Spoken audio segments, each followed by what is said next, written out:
기쁘다. 여러분 기쁜 신앙생활 하길 바랍니다. 즐거운 신앙생활 하시길 바랍니다.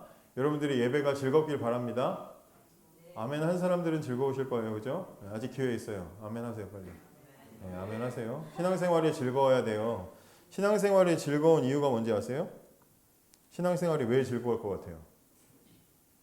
응? 여러분 신앙생활이 왜 즐거울 것 같아요? 수요일아 어떻게 하면 신앙생활이 즐거울 것 같아요? 잘생긴 목사님이 있으면 그지? 목사님이 겁나 잘 창은우 같이 생겼어. 그러면 신앙생활이 즐겁겠지. 매주 막 주중에 오지도 말랐는데도 계속 오고 막 그러겠지. 그런 거 말고 미안해 불가능해. 올해 이번 생에는 미안해 불가능해. 근데 우리 신앙생활의 즐거운 건요 뭐냐면 하나님이 주시는 은혜를 알아서 즐거운 거예요. 우리 신앙생활의 즐거움은 다른 데 없어요. 다른 거 뭐 이거 했더니 뭐가 잘 되고 그런 게 아니라 우리 신앙생활을 즐겁게 만드는 가장 핵심적인 중심 이유는 뭐냐면 하나님이 나에게 어떤 분이신지를 알았을 때 그 신앙에 기쁨이 생기는 거예요. 만약에 여러분들이 신앙생활 하는데 별로 즐겁지 않아. 그렇다면 그건 뒤집어서 얘기하면 하나님이 나에게 주시는 은혜를 내가 잘 모른다는 이야기도 되는 거예요. 하나님이 누군지를 알면 그 시간은 즐겁고 기쁜 시간이 되는 거예요. 하나님이 누군지 모르면 그 시간은 그냥 버티는 시간이 되는 거다 이 말이죠. 그래서 여러분들이 한 해를 잘 돌아보세요. 내가 주일날 예배 나와서 예배하고 또 내가 신자로서 살아가는 데 있어서 내가 즐겁나? 아닌가? 한번 생각해 보세요. 그거는 여러분들이 서로 우리 겉모습으로는 아닌 척 할 수 있지만 스스로는 알 거 아니야. 그죠? 내가 지금 즐겁나? 아닌가? 알 거 아니죠? 그러면 여러분들이 그 이유들을 생각해 보시길 바랍니다. 물론 교회에서 다른 거 하느라 즐거울 수 있어. 이번에 이제 성탄절 때 우리 중학교 친구들을 중심으로 해서 무언극도 할 거고 오늘 이따가 2부에는 이제 여러분들 다 같이 그 무언극 끝나면 나와가지고 중고등부와 같이 부를 노래를 연습할 텐데 뭐 그런 거에 적성이 맞아가지고 저도 어릴 때 앞에서 이렇게 연극하고 막 까불까불하고 사람들이 박수 쳐주고 이거 좋아가지고 교회 다니는 시간이 더 즐거웠었거든요. 그런 즐거움도 있을 수 있지. 찬양팀 하면서 악기 연주하고 하면서 합을 맞추고 그런 데서 즐거움이 있을 수도 있죠. 좋은 선생님, 좋은 친구들 만나서 교제하면서 재밌게 나누면서 즐거울 수도 있죠. 근데 그 즐거움은 그 선생님이 떠나버리면 사라져. 그 찬양 내가 익숙한 거 하다가 그거 실증 나면 다 사라지는 거예요. 크리스마스 지나면 연극하는 즐거움도 다 사라지는 거죠. 근데 우리 신앙생활을 계속해서 즐겁게 만들고 지속시키는 아주 중요한 핵심은 뭐냐? 하나님이 누군지를 아는 것이다. 아시겠죠? 그러니까 하나님을 아는, 하나님을 만나는 그런 은혜가 여러분들에게 있기를 원합니다. 우리 선생님들은 항상 주일 아침마다 먼저 모여서 그 일을 위해서 기도하고 있어요. 여러분들의 인생의 전환점이 되는 그 사건이 오늘 예배를 통해서 일어나기를 바라면서 기도하고 짠 하고 여러분 만나는 거야. 우리 아무것도 안 하는 것 같지? 근데 한단 말이야. 그렇게 여러분들 아시고 여러분들도 그런 기대를 가지시기 바랍니다. 성경 말씀 보겠습니다. 디모데후서 4장입니다.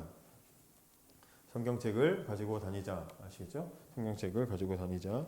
디모데후서 4장 7절 8절. 디모데후서 4장 7절 8절.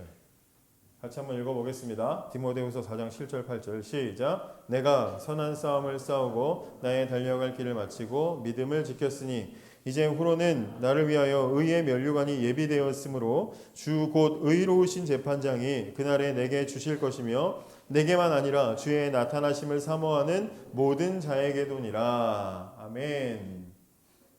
여러분 지하철을 타고 종점까지 가본 적 있어요? 종점까지. 제가 예전에 상일동 살 때는 거기가 5호선 상일동역이 끝이었던 거 알아요 혹시? 상일동역이 끝이었어요. 그래서 제가 거기 살 때는 되게 편했어. 마음이 편해. 상일동행 타면은 이제 많이 다 내려가지고 아무리 서서 가다가도 나중에는 다 앉을 수가 있어. 또 여기 저 암사역도 그 전에 더 지금 이렇게 더 개통되기 전에는 암사역이 끝이었잖아. 그래서 암사역 갈 때도 되게 편안해. 앉을 자리가 있겠지 하면서 이제 갔단 말이죠. 종착역에 가면 어떻게 해요? 모든 사람들이 다 내려요. 옛날에 지하철 저는 이제 지금은 요즘엔 지하철 탈 일이 많이 없는데 예전에 지하철을 타면 종점인데 우리 막 내렸는데 이렇게 뒤에 보면 문 닫혔는데 막 어떤 아저씨 자고 있고 그런 거 본 적 있어요? 그렇게 종점까지 저 사람들은 어디서 내릴까 막 그런 궁금한 생각이 들 때도 있었는데 종점에 가면 어떤 사람이든지 다 내려야 돼요. 지하철 안에 보면 책 읽는 사람도 있고 음악 듣는 사람도 있고 뭐 아니면 수다 떠는 사람도 있고 뭐 별 사람 다 있잖아요.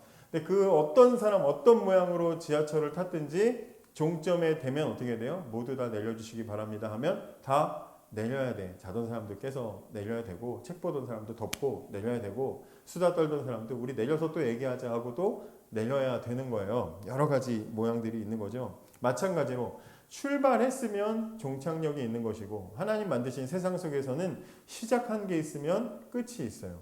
또 생명이 시작됐다면 반드시 모두 찾아와요?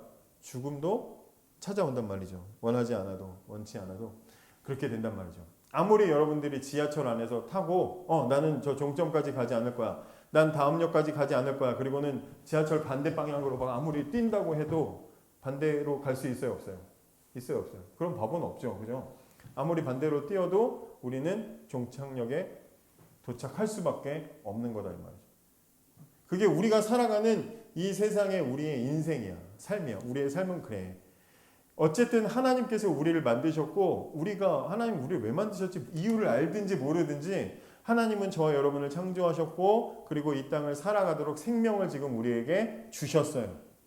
여러분들 중에는 책 읽고 가는 사람도 있고 수다 떨고 가는 사람들도 있고 졸다가 가는 사람들도 있는 거야. 그런데 원하든지 않든지 저도 지금 계속해서 뭐 여기 저보다 더 나이 많으신 분들도 계시지만 나이 조금이라도 더 젊어 보려고 머리카락 자꾸 힘이 빠지고 하니까 막 머리카락도 막 파마도 해보고 뭐 모두 살도 빼보고 막 해도 나이는 먹어가고 점점 저는 노화되어 가고 죽어가는 거야. 그죠? 죽음을 향해서 가는 거예요. 여러분도 마찬가지인 거예요. 아 목사님은 죽어가는구나. 그게 아니라 너희도 같이 가는 거라니까. 1칸 첫 번째 칸에 탔든지 다섯 번째 칸에 탔든지 우리는 계속 가는 거예요. 어디서 내려요? 종착역이 되면 우리는 다 내려야 되는 거예요. 저 여러분이 그렇기 때문에 우리 인생에 있어서 제일 중요한 건 언제 끝나냐보다 뭐가 더 중요할까요? 언제 끝나는지보다 더 중요한 건 뭐예요? 어떻게 갈 것인가가 중요하다 이 말이에요. 어떻게 갈 것인가. 어떻게 갈 것인가. 우리는 이미 출발했단 말이죠. 인생을 출발했어요. 하나님이 우리에게 저와 여러분에게 인생을 주셨고 20년 미만의 인생으로 여러분들은 지금까지 지금 살아오고 있는 거야. 그죠? 여러분들의 인생 그렇게 살아가고 있어. 가끔 그런 생각을 합니다. 와 지금 시대에 태어났으면 되게 재밌는 게 많았겠다. 그런 생각들 많이 하거든요. 그래서 요즘에 왜 40 넘은 막 그런 아저씨들 저희 같은 아저씨들인데 뭐 피규어 수집하고 막 그런 사람들 있잖아요. 어릴 때 잘 못 놀아가지고 막 그런 사람들 있잖아요. 지금 태어났으면 하지만 원하든 원하지 않든 저는 70년대 태어났고 여러분들은 지금 태어난 거죠. 그죠? 원하든지 않든지 어느 시대에 태어났든지 우리는 인생을 쭉 이미 살아가고 있어요. 이미 시작됐어요. 그러면 끝이 정해져 있어. 그럼 우리가 뭐 해야 돼? 어떻게 그 과정을 살아갈 것인가가 우리 인생에 있어서 가장 중요한 질문이고 숙제고 문제가 돼야 된다는 거죠. 인생을 잘 살아야 돼요. 저는 목사로 사역을 하면서 장례식을 진짜 많이 참여했거든요. 장례식을 수백 번도 갔을 거예요. 장례식에 집례를 한 적도 있고 장례식에 참여를 한 적도 있고 장례식 운전을 한 적도 있고 여러 가지 관을 들은 적도 있고 메고 올라간 적도 있고 막 다 했어요. 근데 장례식에 갈 때 아직도 인상 깊어. 전에 있던 교회가 조금 이제 우리 교회 규모랑 좀 비슷하고 조금 이제 어른들이 많으셔가지고 장례가 진짜 많이 났어요. 근데 목사님이 매번 이렇게 설교를 하시는 거야. 그래서 한 번은 목사님하고 개인적으로 대화를 할 때 목사님 장례식 설교 준비하시는 거 힘들지 않으세요? 매번 이렇게 장례 많이 나는데 힘들지 않으세요? 그럴 거 아니야. 여러분 생각해봐. 주일날 설교도 준비하는 것도 바쁘고 힘든데 장례식 설교까지 한다고 해봐. 얼마나 힘들겠어. 근데 그 목사님이 뭐라 그랬냐면 그때 이제 돌아가신 분이 교회에서 굉장히 존경받는 권사님이셨어요. 교회를 아주 오랫동안 섬기시고 열심히 존경받으시면서 섬기시고 이것저것 여러 가지 일들 하시고 하시면서 좋은 믿음의 유산들을 남기고 돌아가셨어. 근데 그때 이제 제가 여쭤봤거든요. 그랬더니 그 목사님이 뭐라 그러셨냐면 하나도 안 힘들다고. 이분처럼 이렇게 이 권사님처럼만 사시면 장례식 설교 하나도 안 힘들어. 왜요? 여러분 이렇게 살면 이렇게 됩니다. 이런 복을 받습니다. 여러분도 이렇게 사십시오라고 설교하면 된다는 거야. 저는 그 말이 굉장히 와닿았어요. 아 그렇구나. 이 땅을 믿음으로 잘 살면 그래서 그 목사님은 그때 그 뭐라고 하셨냐면 여러분의 장례에 제가 설 때 설교 여러분들의 담당 목사가 설교할 거리가 많은 인생을 사십시오. 이렇게 이야기하셨어요. 근데 저는 그게 굉장히 인상 깊거든요. 다른 게 필요 없어요. 여러분 믿음으로 사시면 뭐 성경책 뒤져가지고 아브라함이 누가 뭐 옛날 사람 할 필요 없이 이 권사님처럼 이 집사님처럼 이 장로님처럼 이 분처럼 사십시오. 그러면 하나님이 이렇게 인생을 붙드시고 이런 영향력을 주시고 이렇게 살아가게 하시고 이렇게 귀하게 하나님께서는 데려가십니다. 이렇게 복된 인생 살아갔으면 좋겠다. 저는 그때부터 그런 생각을 했습니다. 신앙의 본보기가 되는 인생, 그런 인생을 살았으면 좋겠다. 어린 10대 친구들에게 지금 목사님 장래 얘기하는데 여러분들의 인생도 그렇게 살았으면 좋겠습니다. 그렇게 살아가기를 저는 정말 목사로서 여러분들에게 부탁드리고 축복을 합니다. 여러분들의 인생도 여러분들의 나중에 한참 뒤에 여러분들의 인생이 이제 끝나고 주님 앞에 서는 그때, 여러분들이 죽을 때 여러분들을 담당하던 목사가 설교 준비 필요 없이 여러분 이분처럼 이렇게 사십시오. 우리 서희준 장로님처럼 이렇게 사시면 그러면 이렇게 하나님께서 함께 하십니다라고 복받는 그런 인생들을 사는 여러분들이 되시기를 바랍니다.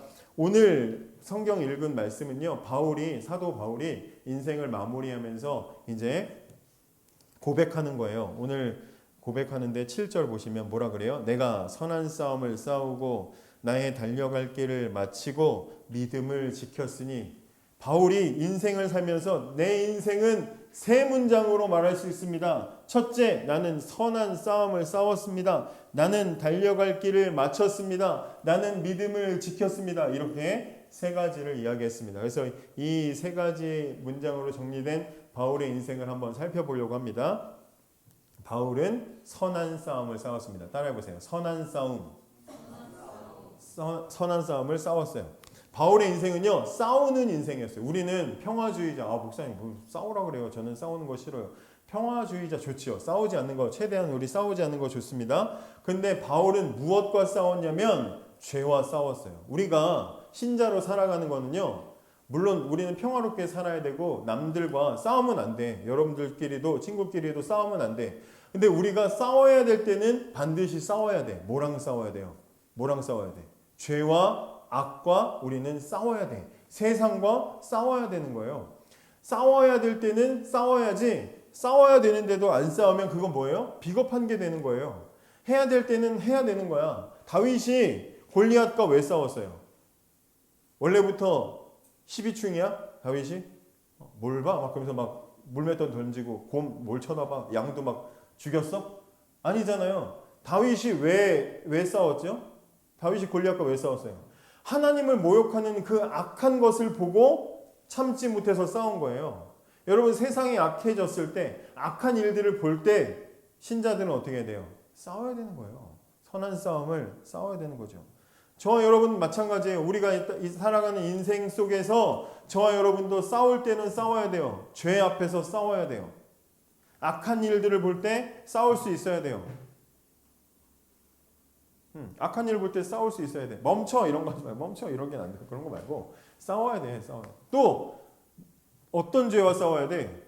나의 죄와 싸워야 돼. 이현아 뭐 기도하는 거야? 나의 죄와 싸워야 돼. 나의 죄.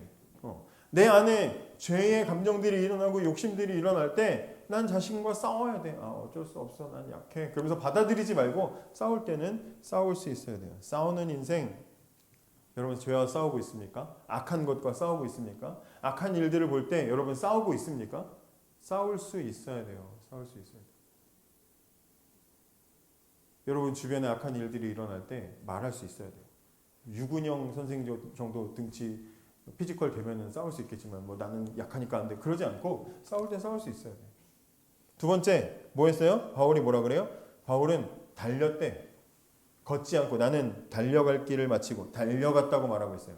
여러분, 걸어가면, 저는 걸어 다니는 거 좋아해요. 생긴 거랑 다르게 걸어 다니는 거 좋아합니다. 주변 돌아다니면서 막 사진 찍고 좋아하는데, 걸어가면은 주변을 다 볼 수 있어. 걸어 다닐 때는 다 보여. 이것저것 이런 것도 있구나, 저런 것도 있구나. 여행 유튜버 보면은 걸어 다니면서 여기 이런 거 있네요, 저런 거 있네요 하잖아요. 그러니까 어느 거리를 가도 한참 걸려. 근데 바울은 어떻게 갔대요? 걸어가지 않고 뭐 했어요? 달려갔어요. 달려가는 사람은 주변이 안 보여요. 뭐만 보여요? 목표지만 보이는 거예요. 저 앞만 보이는 거예요. 바울의 인생은 어떤 인생이냐? 여기저기 참견하면서 느긋하게 가는 인생이 아니라 목적지를 발견하고 그 목적을 향해서 최선을 다해 달려가는 인생을 살았대요. 저와 여러분의 인생도 그렇게 살아가도록 하나님께서 부르셨어요. 저와 여러분의 인생이 언제 끝날지 몰라. 종착역이 언제, 여기서 종점입니다. 내리세요. 이건 언제 될지 몰라요. 시작도 끝도 우리는 알 수가 없어. 그럼 우리가 해야 될 일은 뭐야? 우리에게 주어진 시간 속에서 목적을 향해 최선을 다해서 달려가는 삶을 살아야 되는 거죠. 바울이 지금 뭐라 그래요? 여기 성경 다시 봐봐. 7절에 내가 선한 싸움을 싸우고 달려갈 길인데 무슨 달려갈 길이래? 누구의? 나의 달려갈 길이래. 나의 달려갈 길이란 얘기는 뭐예요? 달려가다가 힘들면 엄마, 보통 우리가 힘들면 엄마 아빠 도와주세요. 근데 그 길이 아니라는 거야. 우리의 인생의 길은 누가 가야 되는 거야? 내가 달려가야 되는 거야. 내 길인 거예요. 다른 친구들 보면서 잘 달리는구나. 나는 안 되는데. 그게 아니라 내 길은 내가 달려가야 되는 거야. 여러분들에게도 하나님께서 다 각자 달려갈 길을 주셨어요. 그렇기 때문에 우리가 뭐 해야 돼요? 우리는 내 길을 최선을 다해서 달려가는 거예요. 부모님이 대신 해줄 수 없어요. 목사님이, 우리 선생님들이 대신 해주고 싶지만 해줄 수 없어. 여러분들이 달려가야 되는 거예요. 놀지 마세요. 그냥 딴 생각 하다가 그냥 끝났네. 그게 아니라 최선을 다해서 달려가는 인생을 사시기 바랍니다. 마지막으로 바울은 어떻게 했어요? 그 길을 마쳤어요. 오늘 그러죠. 마쳤다. 마칠 뻔했다. 마칠 수도 있었다. 그게 아니라 달려갈 길을 어떻게 했대요? 마쳤다. 끝냈다는 거예요. 시작했으면 도중에 포기하지 말고 끝까지 가야 돼요. 우리 이제 고3 졸업하는 친구들은 대학 올라가면은 고등학생 때까지는 나라에서 정해놨기 때문에 졸업을 그냥 가야 돼. 그죠? 근데 그 이후에는 여러분들이 살아가는 인생의 많은 것들은 여러분들이 선택할 수 있어. 해도 되고 안 해도 되고. 여기서 여러분들이 이걸 어떻게 하느냐에 따라서 또 여러분들의 인생의 여러 가지 길들이 또 결정이 되겠죠. 다른 건 다 몰라. 다 모르지만 그러나 우리 신앙으로 하나님께서 부르신 우리의 인생에 있어서는, 신앙을 지키는 길에 있어서는 우리는 반드시 시작했기 때문에 어디까지 가야 돼요? 끝까지 가야 돼. 어떤 친구들은 그런 친구들이 있어. 저한테 지금 여러분들 중에는 그런 친구가 없는데 어떤 친구들은 저한테 와서 목사님 저 교회 1년 다녔는데 그래 1년 다녔는데 이제 교회 끊으려고요. 뭐 학원이야? 교회를 왜 끊어? 교회를 끊으려고 하는데 뭐 친구도 재미없고 막 그래서 끊으려고 하는데 여러분 끊는 게 아니야. 끊을 수가 없어. 시작했으면 끝까지 가야 되는 거예요. 근데 어떻게 가? 달려가야 돼. 맞춰야 되는 거예요. 여러분들에게 제일 안타깝고 부족한 게 뭐예요? 끈기가 없는 거야. 끈기가. 시작했으면 끝까지 가야 되는데 신앙생활에 있어서는 이 끈기가 이렇게 없어. 그러니까 여러분들이 성경 읽기를 했으면 포기하지 말고 하시고, 전도하기를 했으면 포기하지 마시고 끝까지 전도하시고, 매일 기도해야지 결심했으면 끝까지 그 마음들을 잘 지켜나가시기를 바랍니다. 그렇게 하면, 그렇게 살면 뭐가 예비되어 있냐? 그 결과가 뭐냐? 8절에 뭐라 그래요? 이제 후로는, 그렇게 살아가면 그 끝에는 나를 위하여 뭐가 예비됐대요? 뭐가? 의의 면류관이. 지금으로 치면 달리기 대회 나갔을 때 그 끝에 뭘 바라보면서 달려요? 올림픽에서 선수들이 뭐 바라보면서 달려? 금메달 바라보면서 달리는 거잖아. 의의 면류관이라는 것은 금메달이라는 거야. 이 금메달은 어떤 사람만 받을 수 있어요? 제일 빠르게 끝까지 달린 사람이 받을 수 있는 거지. 그죠? 그렇기 때문에 이 금메달을 받기 위해서 최선을 다해서 달려가야 되는 거야. 끝까지 가는 거야. 끝까지 가야 그걸 얻을 수가 있는 거야. 우리는 방구석 신자가 너무 많아. 그렇게 하면 되겠지. 이론적인 것만 아는 사람이 너무 많아. 달려가지 않고 그럴 거야. 우리 부모님한테도 들었고, 여러분 교회 기독교 문화 속에서 여러분들 거의 대부분 자랐기 때문에 방구석 신자가 너무 많아. 그렇게 되겠지, 뭐 가겠지, 하겠지. 여러분 그게 아니에요. 여러분들이 직접 여러분들의 삶을 그렇게 살아가야 돼요. 고쳐나가야 돼요. 그러지 않으면 하나님은 우리의 인생을 절대로 기뻐하시지 않습니다. 여러분 마라톤 42.19km 마라톤 코스 있죠. 마라톤 풀코스를 전 달릴 생각이 평생 전혀 없는데, 마라톤 풀코스를 달린 그 주자들이 결승점에 들어왔을 때의 모습들을 아세요? 1992년에 스페인 바르셀로나에서 올림픽이 있었는데 그때 놀라운 일이 일어났어. 옛날에 일제시대에 우리나라 송기정 할아버지가 일장기 달고 이 마라톤에서 1등 해가지고 금메달 받을 때 이렇게 고개 숙이고 그 사진 알죠? 일장기 달고. 근데 그 이후에 대한민국 사람이 태극기를 달고 처음으로 올림픽에서 금메달을 따는 사건이 1992년도 바르셀로나 올림픽에서 일어났어. 누군지 알아요? 여러분 잘 모를 거야. 황영조라는 사람이야. 황영조라는 사람이 달리기를 잘해가지고 이 마라톤을 잘해가지고 금메달을 땄단 말이에요. 근데 저 아직도 기억나거든요. 92년도에 그거 TV에서 막 생중계되는 거 봤었는데 일본 선수랑 엎치락뒤치락 했어. 계속. 처음에는 우리나라 사람 둘이었고 일본 사람 하나였고 앞서가니 뒤서가니 계속 엎치락뒤치락 하다가 한국 사람 하나는 뒤로 처지고 두 사람이 계속 그렇게 달렸어요. 계속 라이벌로. 계속 그렇게 달리다가 기억나시는 분들은 아시겠지만 나중에 마지막에 그 마에 무슨 죽음의 언더코스 같은 게 있었어요. 그 언더코스를 지나가고 나면 이제 경기장으로 들어가는 거거든. 근데 그 언더코스에서 갑자기 황영조 선수가 더 빠르게 스퍼트를 올리는 거야. 일본 선수는 계속 그냥 그 자기 어떤 그 이제 속도를 유지하고 있었고 우리나라 선수 그때 치고 올라갔어. 언더에서 죽겠지. 안 그래도 힘든데 그때 차이가 벌어지니까 그 뒤로는 못 따라잡더라. 그래서 혼자서 스타디움 들어가가지고 막 손을 흔들면서 마지막에 결승선을 딱 들어오고 나서 그대로 바닥에 쓰러져가지고 고개도 못 들고 숨을 몰아쉬는 그 장면이 아직도 생생하게 기억나. 여러분. 숨을 헐떡거리면서 쓰러져서 제대로 일어나지도 못하고 땀을 뻘뻘 흘리고 바닥에 쓰러져서 숨을 헐떡거리는 건 어떤 사람만 그렇게 할 수 있는지 아세요? 어떤 사람만? 열심히 달린 사람만 그렇게 할 수 있어. 죽어라고 열심히 달린 사람만 그렇게 할 수 있어. 대충 한 사람은 결승선 들어와서 바로 그냥 물 마시고 들어가겠지. 근데 최선을 다해서 자신을 완전히 요즘 말로 갈아 넣은 사람은 그 자리에 바닥에 결승선 통과하자마자 바닥에 쓰러져서 정신을 못 차릴 수 있는 거야. 그런 사람에게 뭐가 주어지는 거야? 금메달이 주어지는 거다 이 말이죠. 여러분, 저와 여러분은 달리기 하는 인생으로 하나님 불러주셨어요. 언제 끝날지 몰라. 목표는 정해져 있어. 그럼 우린 뭐 해야 돼요? 열심히 달려야 돼. 언제까지? 이쯤이면 되겠지? 할 때가 아니야. 이 정도면 되지 않을까? 힘든데? 못하겠는데? 그게 아니라 남들 다 멈췄는데? 그게 아니라 언제까지? 주님이 그만하실 때까지 달리는 거야. 저 여러분은 최선을 다해서 달리기만 해. 우리의 쉬는 시간은 언제 주어지냐? 이건 저한테 하는 말이야. 저한테 설교 중이면서 저 자신에게 말했어요. 우리의 쉬는 시간은 언제 주어지느냐? 결승선을 통과한 다음에 쉬는 시간이 주어진다. 절대로 쉬지 마십시오. 절대로 쉬지 마시고 달려야 됩니다. 열심히 최선을 다해서 달려가시기 바랍니다. 그래서 숨을 헐떡헐떡거려야 돼요. 여러분들이 달리지 못하는 이유는 딱 하나야. 딱 하나. 뭔지 알아요? 왜 달리는지 어디까지 달리는지 모르기 때문이에요. 몰라서요. 근데 여러분들이 알게 된다면 최선을 다해서 달려가시기 바랍니다.